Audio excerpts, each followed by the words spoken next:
Hello बच्चों। तो बच्चों इस वीडियो में हम बात करेंगे मांग की लोच को प्रभावित करने वाले कारकों की, यानी कि वो कारक जिसके द्वारा मांग की जो लोच है वो प्रभावित होती है। तो बच्चों ये टॉपिक समझाऊं उससे पहले मैं आपको बता देना चाहता हूं। देखिए यहां बता देता हूं मैं आपको, एक वर्ड आएगा लोचदार। इसको इकाई से अधिक लोचदार भी कहते हैं, यानी ईडी मोर देन वन। ये तब होता है बच्चों जब कीमत में जब परिवर्तन होता है उसके मुकाबले मांग में जो परिवर्तन होगा वो कहीं ज्यादा होगा। और एक वर्ड होता है बेलोचदार। बेलोचदार का मतलब होता है ईडी लेस देन वन। और ये तब होता है जब कीमत में परिवर्तन होने पर मांग में जो परिवर्तन होता है वो कम होता है। बेलोचदार का मतलब मांग में ज्यादा परिवर्तन, लोचदार का मतलब मांग में ज्यादा परिवर्तन, और बेलोचदार का मतलब है मांग में कम परिवर्तन।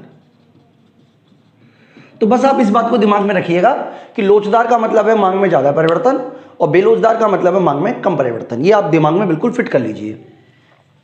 अब ये 8 पॉइंट है जिनके बेस पर हम आपको बताएंगे कि मांग किस परिस्थिति में लोचदार होगी, किस परिस्थिति में बेलोचदार होगी। जैसे वस्तु की प्रकृति है। अब अनिवार्य वस्तु की बात करें, अनिवार्य वस्तु जैसे गेहूं, चावल, दूध, पनीर, सब्जी, इनकी कीमतें बढ़ने पर उपभोक्ता इनकी मांग में बहुत ज्यादा कमी नहीं कर सकता, क्योंकि अनिवार्य वस्तुओं की श्रेणी में आती हैं। यानी कि इस तरीके की जो वस्तु होगी उसकी मांग जो होगी वो बेलोचदार होगी। कैसी मांग होगी? बेलोचदार होगी।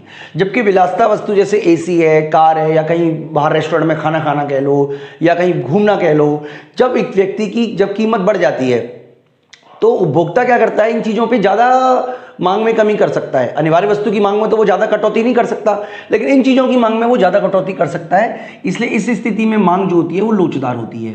बिल्कुल दिमाग में आप ये बात फिट कर लीजिए कि भाई जब आपकी जो वस्तु है जिसके आप उपभोग को टाल ही नहीं, जिसको आप कह सकते हो कि विलासिता की वस्तु है, तो उसके उपभोग को तो आप भविष्य के लिए टाल सकते हो, ये भी हो सकता है, या आप कह सकते हो चलो कम खा लेंगे, लेकिन जो अनिवार्य है उसमें आप ज्यादा कटौती नहीं कर सकते।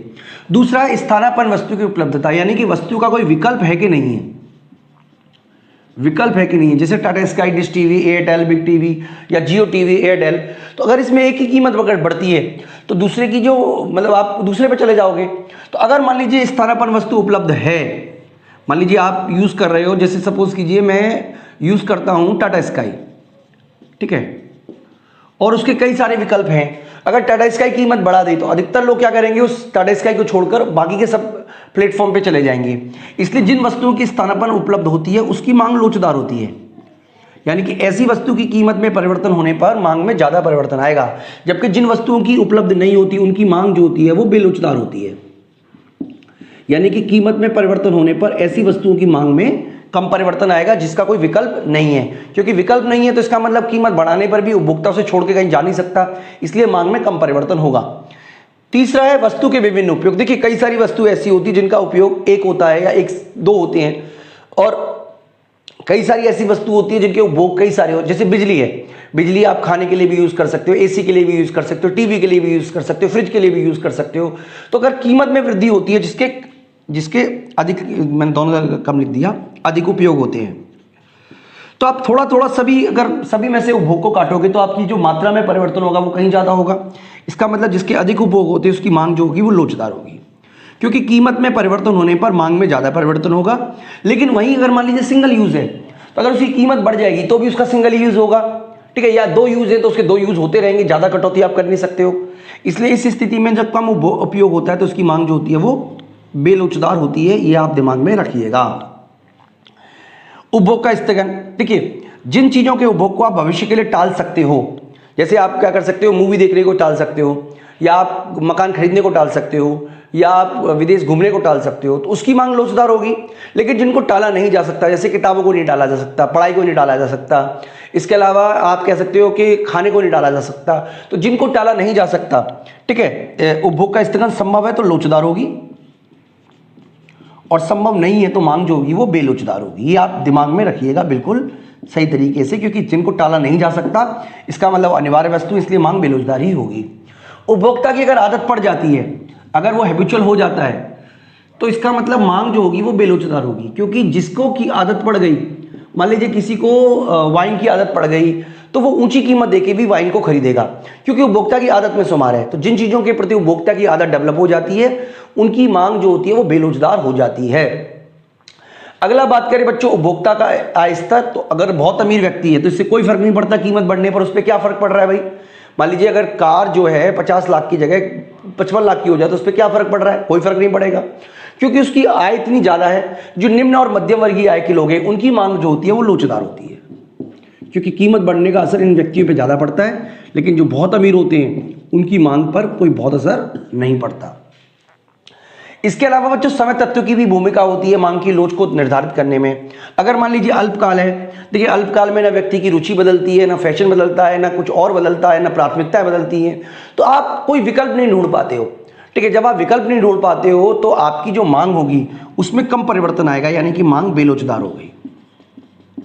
लेकिन दीर्घ काल में आप बहुत सारे विकल्प ढूंढना शुरू कर देते हो। फॉर एग्जाम्पल अगर मान लीजिए गेहूं की ये बात करें, अगर गेहूं जो है वो 150 रुपये किलो हो जाए तो डेफिनेटली जो और विकल्प है, चाहे चावल कह लो, चाहे दलिया कह लो, दलिया तो खैर गेहूं से ही बनता है, या बाकी का बाजरा कह लो, या कोई और चीज कह लो, चने कह लो, यानी कि उपभोक्ता इन चीजों का उपभोग करना ज्यादा शुरू कर देगा। हालांकि अल्पकाल में ये परिवर्तन संभव नहीं है, अल्पकाल में कोई बहुत ज्यादा परिवर्तन नहीं हो सकता, लेकिन लंबे समय में क्या होगा, उपभोक्ता अपने व्यवहार को बदल देता है।